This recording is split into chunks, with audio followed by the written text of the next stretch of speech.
اعوذ باللہ من الشیطان الرجیم بسم اللہ الرحمن الرحیم السلام علیکم ورحمۃ اللہ وبرکاتہ۔ عباد الرحمن اللہ کے بندوں کی صفات جو سورۃ فرقان میں بتائی گئی تھی، اس میں سے کچھ آیات کا ترجمہ اور تفسیر جو ہے وہ میں نے آپ کو بتا دی تھی، اور باقی جو ہے اس میں اب آپ کو ترجمہ اور تفسیر جو ہے وہ بتا دیتی ہوں۔ والذین اذا انفقوا لم یسرفوا ولم یقتروا وکان بین ذلک قواما، اور وہ لوگ کہ جب وہ خرچ کرتے ہیں نہ فضول خرچی کرتے ہیں اور نہ ہی تنگی کرتے ہیں، ان کی روش اس کے درمیان اعتدال کی ہے۔ یعنی کہ جو اللہ کے بندے ہیں نہ وہ فضول خرچی کرتے ہیں اور نہ ہی بخل سے کام لیتے ہیں۔ اس سے یہ معلوم ہوتا ہے کہ انسان کی زندگی جو ہے محض عبادات، اسلام ہمیں صرف محض عبادات کے بارے میں ہی نہیں بتاتا، لیکن ہماری معاشی زندگی بھی اسلام کے مطابق ہونی چاہیے۔ اسلام کے اقتصادی نظام میں دولت کمانے اور خرچ کرنے کی حدود متعین کی گئی ہیں، اور ان میں یہ بھی حد بتائی گئی ہے کہ نہ ہی فضول خرچی کی جائے اور نہ ہی بخل اختیار کیا جائے۔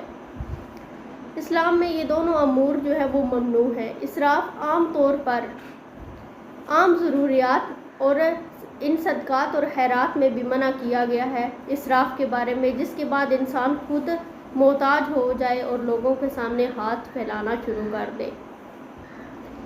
اخراجات جو انسان جو ہے وہ اس کی جو اخراجات ہوتے ہیں وہ زیادہ تر شادی بیاہ، مکان بنانے وغیرہ کے بارے میں، ان چیزوں کے بارے میں جو ان کے اخراجات ہوتے ہیں، اس میں لوگ بے جا اسراف سے کام لیتے ہیں۔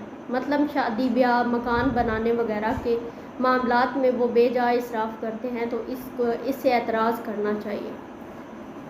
انسان کو جو ہے مومن کو اعتدال پسندی سے کام لینا چاہیے۔ اس سے جو ہے اس لیے انسان کو ایسا کہا گیا ہے کیونکہ اس سے انسان مفلوق الحال نہیں ہوتا اور کسی کے آگے سوال نہیں کرتا، اور سوال کرنے کے گناہ سے بچ جاتا ہے۔ انسان زیادہ خرچ کر کے تکبر سے بچتا ہے اور دیگر لوگوں کی حوصلہ شکنی بھی نہیں کرتا۔ اطاعت الہی اور اطاعت رسول صلی اللہ علیہ وسلم کی ایک صفت ہے یہ۔ اعتدال اختیار کرنا بھی اطاعت ہی کی صورت ہے۔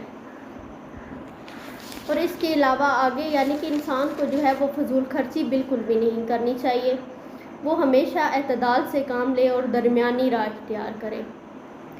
آگے جو ہے جو عباد الرحمن کی خوبی بیان ہوئی ہے وہ کچھ یوں ہے۔ والذین لا یدعون مع اللہ الہا آخر، اور وہ اللہ کے ساتھ نہیں پکارتے دوسرا کوئی معبود۔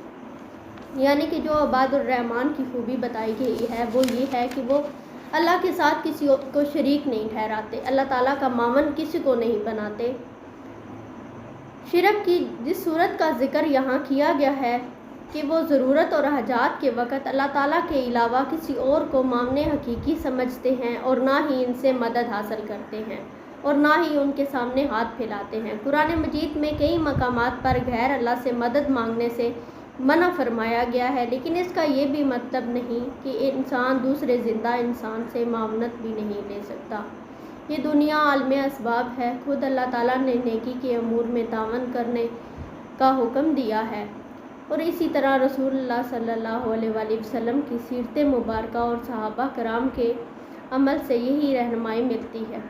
اس زمن میں اصول قاعدہ یہ ہے کہ اللہ تعالیٰ کے علاوہ کسی کو بھی خود مختار اور معاون حقیقی سمجھنا شرک ہے، اور اس سے یہاں روکا گیا ہے، اور یہی مومنوں کی صفت بیان کی گئی ہے۔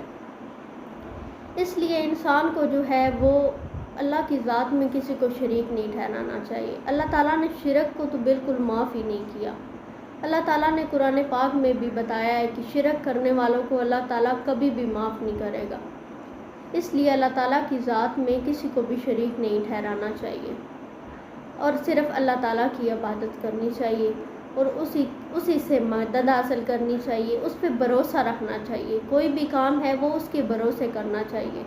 اگر ہم بیمار ہو جاتے ہیں تو ہم دوائی وغیرہ لینے کے لیے جب جاتے ہیں تو ہمیں صدقہ دینا چاہیے، اپنی جان کا صدقہ دینا چاہیے، اور پھر کہیں بھی چلے جائیں اس صدقے کی مدد سے انسان جو ہے وہ اللہ تعالیٰ اس کو ٹھیک کر دیتے ہیں۔ اس لیے انسان کو پہلے اللہ سے مدد مانگنی چاہیے، پہلے اللہ سے دعا کریں اپنی صحت کے لیے، کوئی بھی کام آپ کا نہ ہو رہا ہو، اللہ تعالیٰ اسباب خود ہی مہیا کر دیتے ہیں۔ اللہ پہ بھروسہ پہلے کرنا چاہیے اور پھر جو ہے اپنی محنت کوشش کرنی چاہیے۔ صدق اللہ العظیم۔